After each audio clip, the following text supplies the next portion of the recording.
Hello again, and welcome to Forum for a Better Understanding. You know, some topics are so important that we have to cover them 6 times within the year. And believe it or not, that's immigration. And it's not that we flubbed up the other 5 times.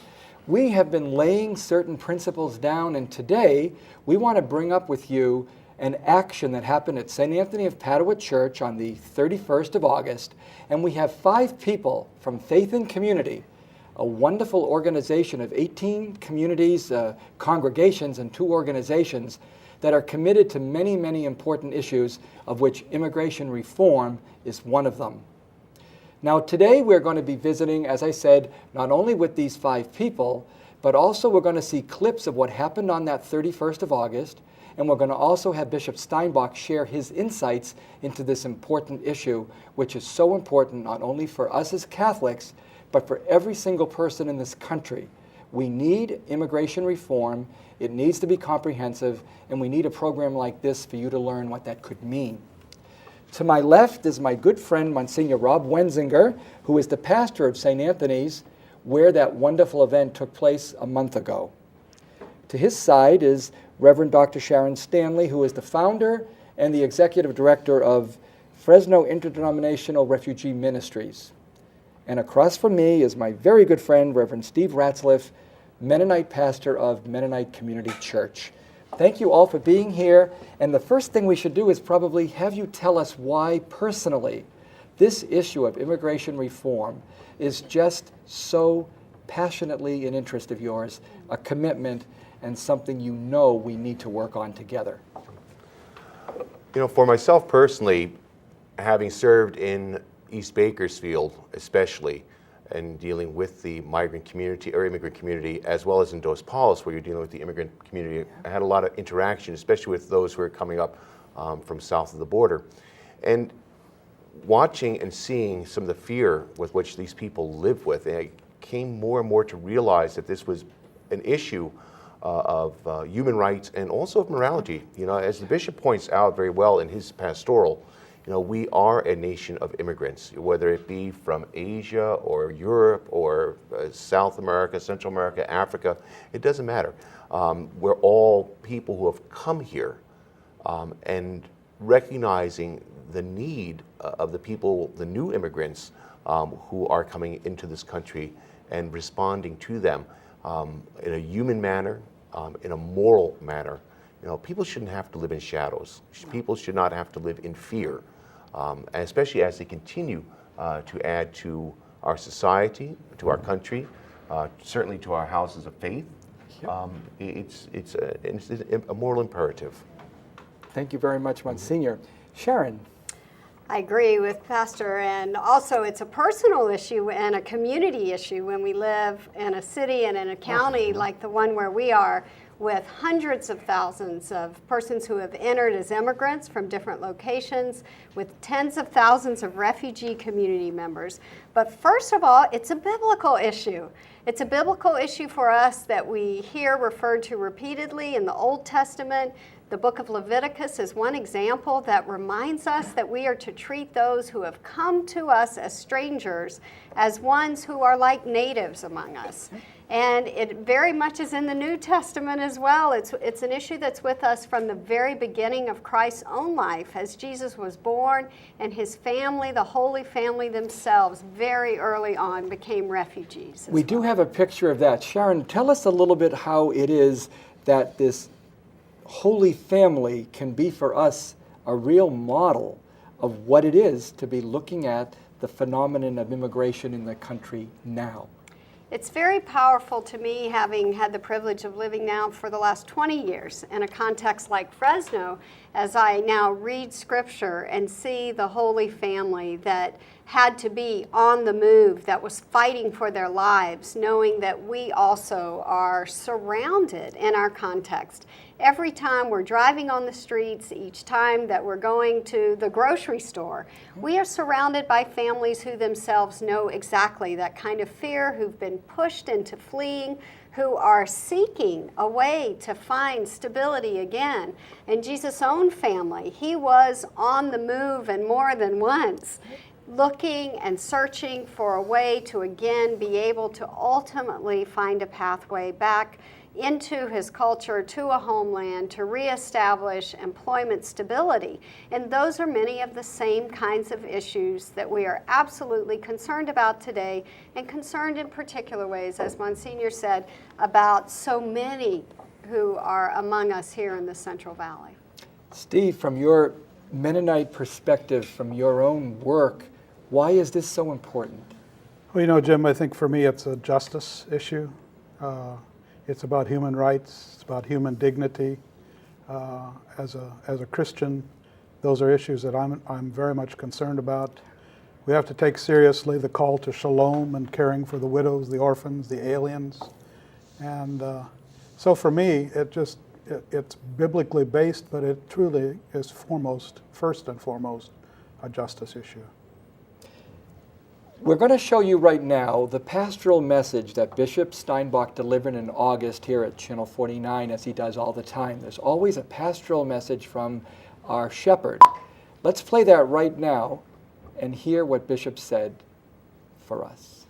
The following is a pastoral message from Bishop John T. Steinbach, Bishop of the Diocese of Fresno. My dear people of God, for my August pastoral statement, I would just like to read a statement I made at a press conference together with other religious leaders here in the city of Fresno on July 24th. As the Bishop of the Diocese of Fresno, I asked President Barack Obama and congressional leaders of both parties to fashion and enact comprehensive immigration reform legislation. And I encourage particularly the congressional leaders from our region. I also ask people to write their legislators to speak of the need of this reform. We can no longer accept that people live as a hidden underclass in our country, and we should bring them out of the shadows to participate fully in our society. The vast majority of those undocumented are hard-working persons seeking only to support their families and contribute to our nation's economic, social, and spiritual well-being. The immigration laws of our country are outmoded and impractical and contribute to the problems of immigration. The laws need to be changed for the good of our country, respecting the human dignity and basic human rights of those who come here with the intention of bettering their lives and the lives of their families. The United States Conference of Catholic Bishops has long advocated policies that respect the human dignity of immigrants and refugees, as well as the need to protect our borders. Immigration reform should recognize the positive effects of immigration on our society, the rights and needs of all workers and all employers, the obligation of the government to protect and provide security of its peoples, the rights of families to live together, and the need for orderly travel between countries. The enforcement of a broken immigration system through workplace raids has been inhumane to both worker and employer, often separating parents from their children. Permanent residents and United States citizens have been denied the right to have their spouse or children live in this country. A pathway to legalization needs to be made available without unreasonable hardships placed on those who have been living in the shadows. Immigration reform is needed now, not later. The present laws are not only outdated and unjust, but they are polarizing the people of our nation. We urge the President and Congress to begin formulating appropriate legislation and to educate the American public about the importance of its enactment. We must never lose sight of who we are as Americans. We are a nation of immigrants, and we must respond in a just and equitable way to the immigrants who are with us now. God bless America, and God bless us all. This has been a pastoral message from Bishop John T. Steinbach. Now, what Bishop shared there, he did share on July 24th at a press conference at Faith and Community Organized, which you organized. Now, tell us a little bit about the next event you organized, which was up at St. Anthony's on August 31st. Tell us about how you got 800 people to come to that church, what you hope to achieve, and why it was so important that this gathering, these grassroots people from all these congregations united over this one issue. Monsignor, start us off. I think it's important because of the very simple fact of what you just stated, that it was indeed grassroots, which is the way that Faith and Community operates, a part of PICO. We ourselves turn to the community and ask, what are your issues? What are your concerns? Where do you feel we need to be going? And they often are the ones who bring forth the ideas and the questions to us for our consideration. And of course, we do some research.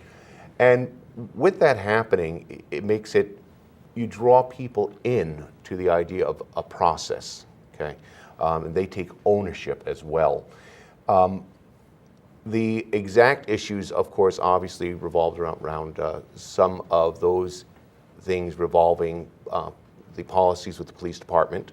We were there specifically with Chief Dyer, and what we're trying and what we managed, what he offered for us was to make public, some of the policies of the police department in regards to the immigrant community. Amongst with, of course, is very simply that Fresno PD does not normally act as ICE agents or in conjunction with ICE, which then leaves the community freer to understand that they can speak about crimes they have seen, be witnesses, so on the line, without fear of retribution for being here without documents.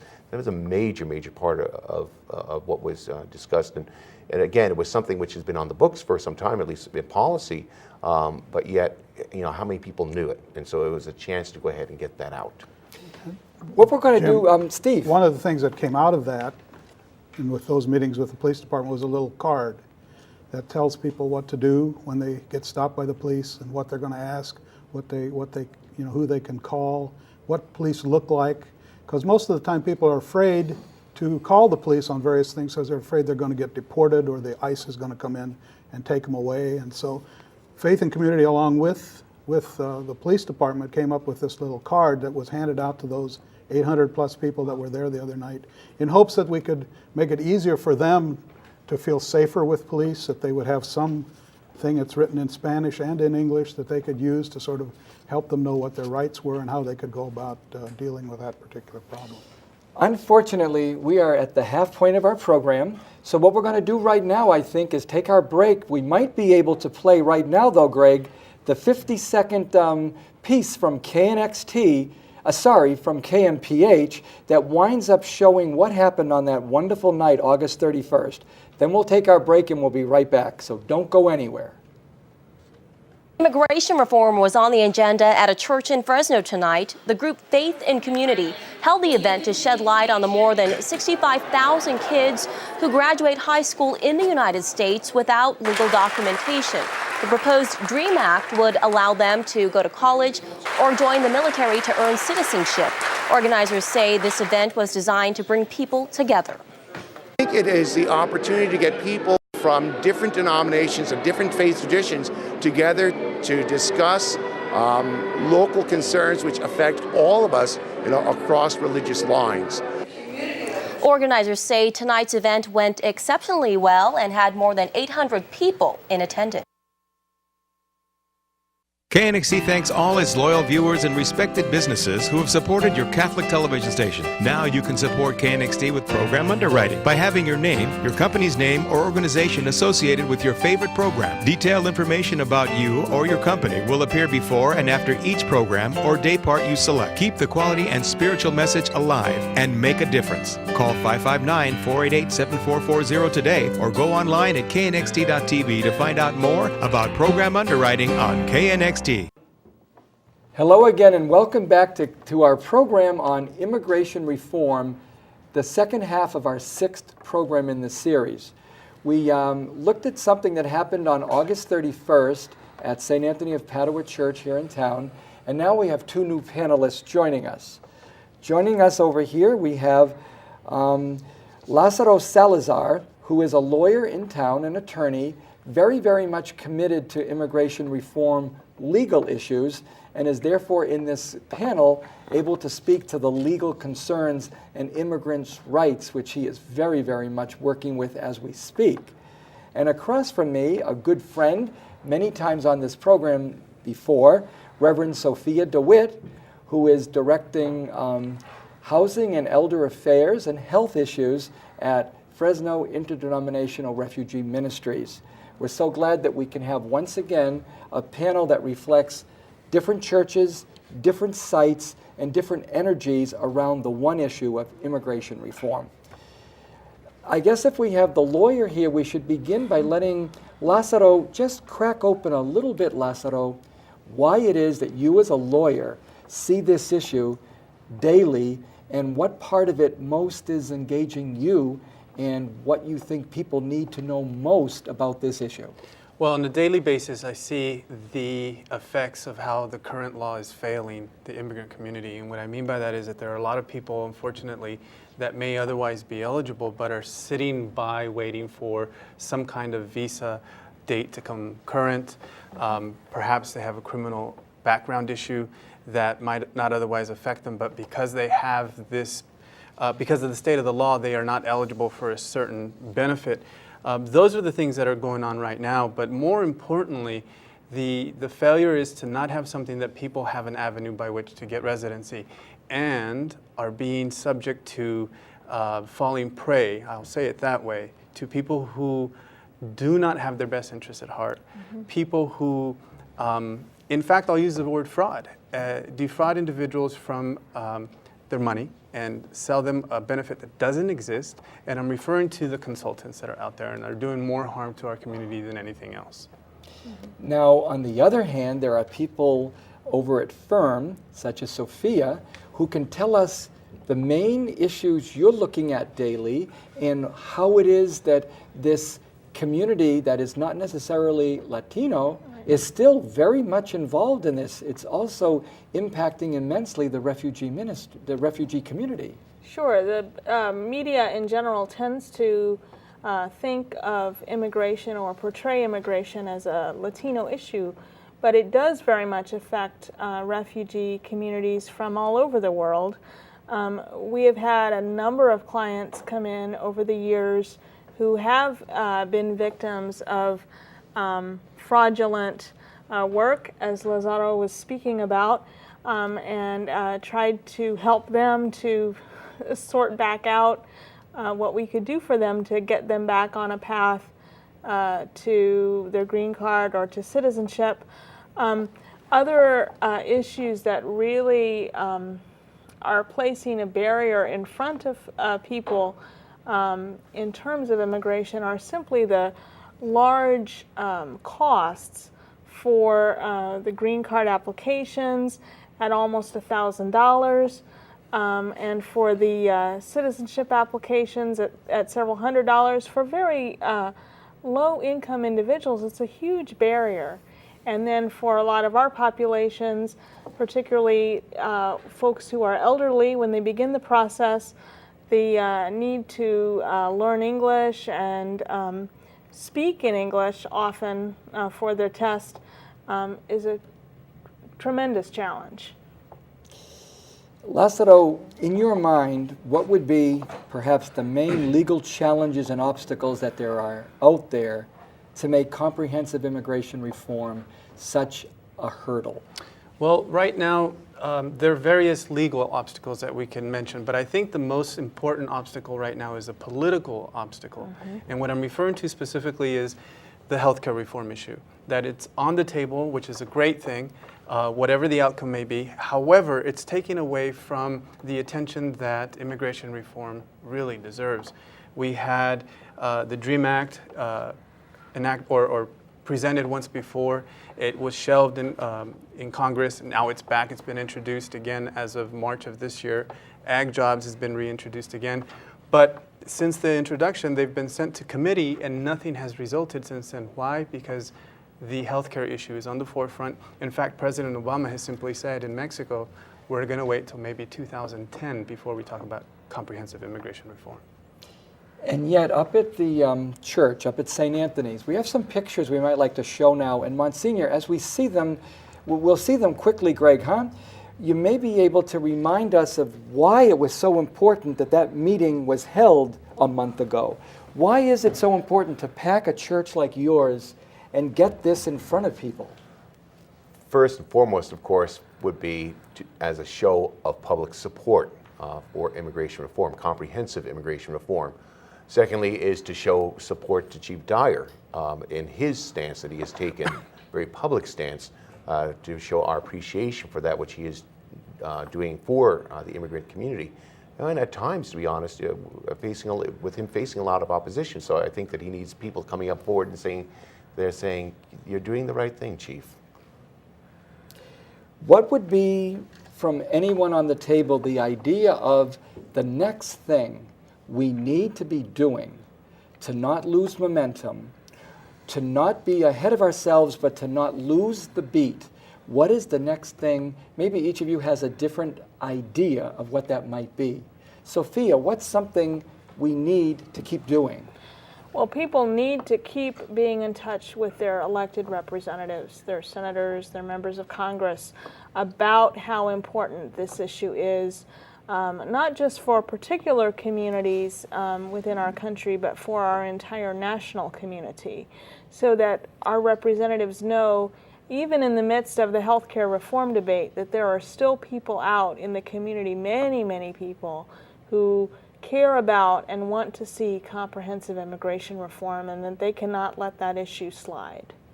So as we are promising the practical steps, be in touch with your local representatives. In fact, make sure you know who they are.